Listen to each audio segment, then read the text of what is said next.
Basi imempendeza Mungu injili ya Yesu Kristo. Ni mapenzi ya Mungu injili Yesu Kristo ibiriwe mahali hapa.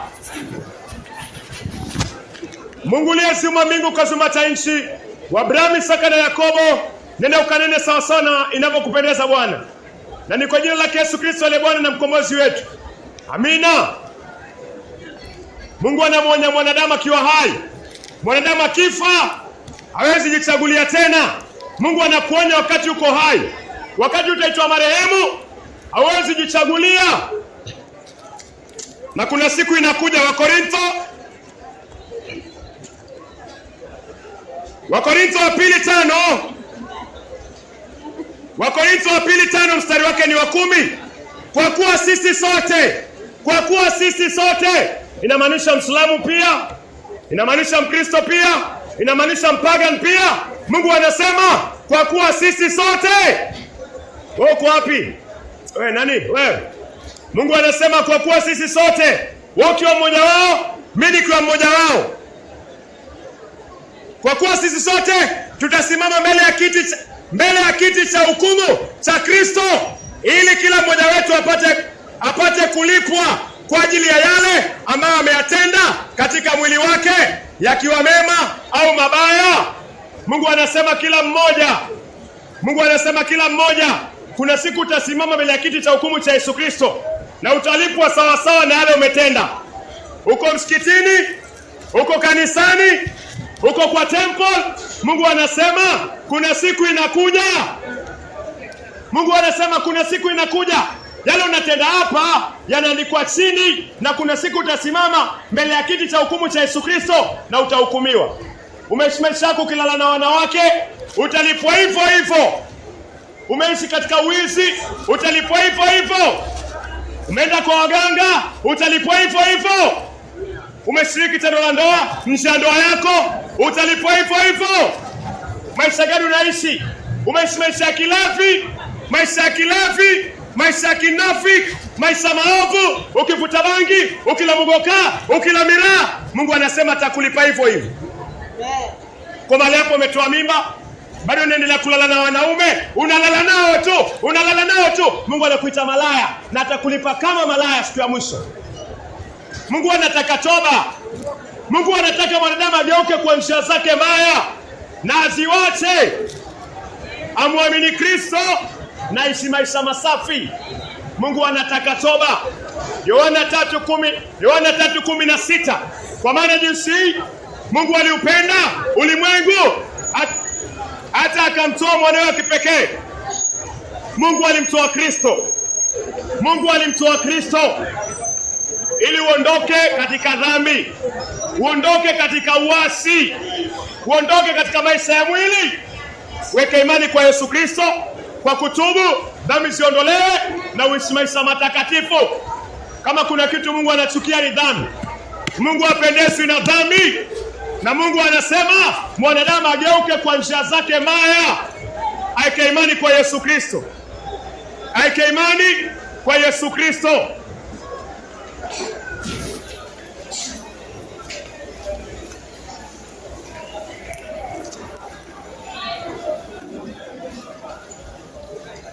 Basi imempendeza Mungu injili ya Yesu Kristo ibiriwe mahali hapa. Mungu liyeziumba mbingu kazumba nchi, wa Abrahamu, Isaka na Yakobo, asante kwa neema na rehema uliyotupatia jioni ya leo Bwana. Nenda ukanene sawa na inavyopendeza Bwana. Nenda ukaongea na mama huyu na kijana huyu Bwana sawa sawa na inavyopendeza moyo wako. Nenda ukaongea nami pia, na kwa jina lake Yesu Kristo aliye Bwana na mkombozi wetu. Amina.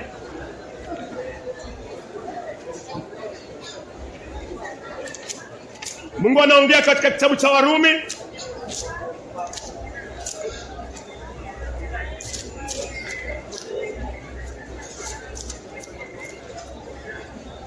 Warumi 14 mstari wake ni wa 12. Warumi 14 mstari wake ni wa 12.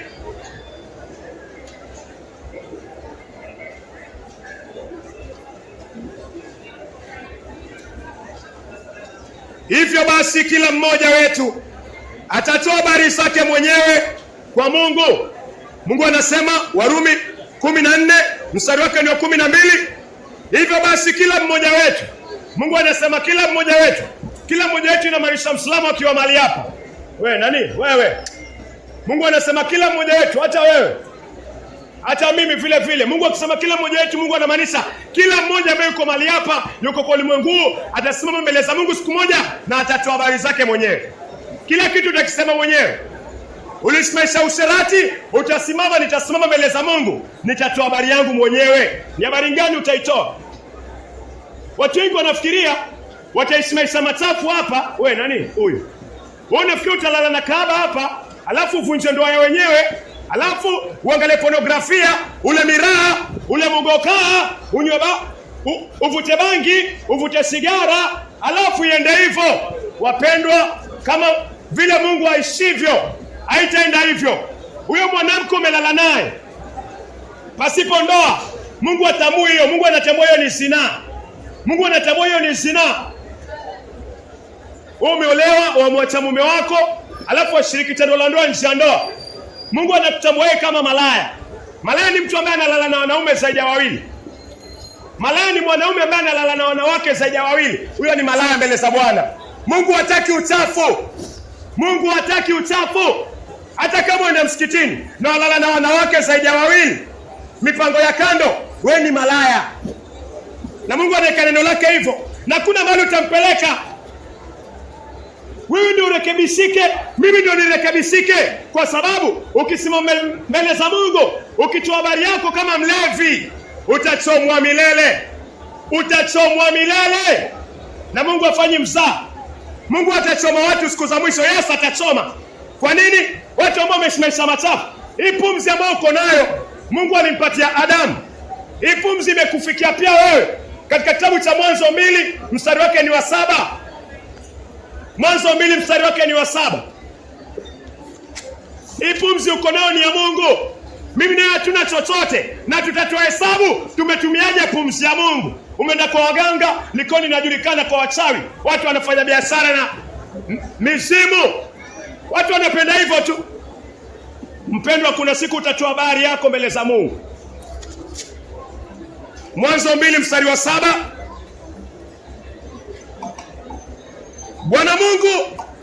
Bwana Mungu alimuumba mtu kutoka mavumbini. Mtu ni wewe, mtu ni mimi, ya ardhi, akampulizia pumzi puani mwake, naye mtu akawa kiumbe hai. Hii pumzi niko nayo, Mungu amenipatia. Hiyo pumzi uko nayo, Mungu amekupatia. Na kuna siku kwa Warumi 14 mstari wa 12 tutasimama mbele za Mungu, alafu nitoe hesabu umefanya nini na pumzi yake. Mwanamke ambaye analala na mwanamume hajaoana, Mungu atakuchoma milele. Kiri mbele za Bwana, wachana naye. Mwanamke ambaye ametoa mimba na bado anaendelea kulala na wanawake tu, usifikirie itakuwa hivyo. Hizo mimba umezitoa, utasimama mbele za Mungu siku moja na utaona watoto. Watoto wote umewaua. Watoto wote watakuhukumu. Hiyo ni evidence. Watu wengi wanapenda zina, na katika hapo wapenda zina na wapenda paradiso haiwezekani. Hawezi angalia pornografia. Mathayo 5:27, 28, 29. Hawezi angalia pornografia alafu tarajia Mungu ufe, alafu useme usikwe weko mahali pema peponi, uende paradiso, uangalie malaika. Haiwezekani. Angalia pornografia hapa, angalia wanawake, angalia wanaume, zini nao kwa moyo. Mungu anakuweka mahali ambapo unastahili, ambao ni jehanamu. Uangalia nini kwa Facebook? Wanaume, wanawake. Uangalia nini kwa Facebook? Uangalia nini kwa Twitter? Uangalia nini kwa mitandao? Simu yako iko na nini? Wafanya nini kwa chumba chako cha siri? Mungu anaona zote. Yote Mungu anaona. Na kuna siku mimi na wewe tutasimama na tutatoa hesabu yetu. Mungu anataka toba. Ukisoma kitabu cha Mathayo 5 mstari wako 27, 28, Yesu anasema mtu akimwangalia mwanamke na kumtamani amezini naye kwa moyo. Ukiangalia pornografia unafanya kitu inaitwa visual adultery. Mungu anataka toba. Geuka kutoka kwa njia mbaya. Hakuna mlaji mgokaa, miraa, pombe, bangi, chang'aa ataingia paradiso. Wewe nani? Wewe mbona unafuta bangi? Mbinguni hakuna bangi. Utachomeka milele. Geuka kutoka kwa stimu za kipumbavu. Geuka kutoka kwa miraa. Geuka kutoka kwa chang'aa. Geuka kutoka kwa ugoro. Pumzi ukupewa, uitumie kwa kuichafua. Mungu anasema mili yetu ni hekalu. Hekalu lako unaliweka nini? Unaliweka neno la Mungu ama unaliweka mambo ya duniani? Mungu anataka toba. Kutubu ni kugeuka kutoka kwa dhambi, kuiwacha, kumwamini Kristo na kuishi maisha matakatifu. Njia ya Mungu ni straightforward. Kama unaishi maisha machafu, Mungu anasema utamuona. Watakatifu peke yake, watakatifu peke yake ndio atamuona Mungu. Mungu anataka toba. Geuka kutoka kwa njia mbaya. Geuka kutoka kwa njia mbaya. Mwamini Kristo, ishi maisha matakatifu ndani ya Yesu Kristo. Iko siku inakuja mwanadamu atahukumiwa. Iko siku mimi na tutasimama mbele za Mungu na tutatoa habari zetu kulingana na vile tumeishi. Mungu anataka tugeuke kutoka kwa dhambi. Mungu wa Abrahamu, Isaka na Yakobo, asante kwa neno lako mali hapa. Waliosikia Bwana, wacha likazame ndani ya mioyo yao na likawabadilishe Bwana. Neno ukatubadilisha sisi pia zaidi na zaidi tupate kufanana na Kristo Yesu katika utukufu hadi utukufu. Na kwa jina la Yesu Kristo tumeomba na tukiamini. Amina.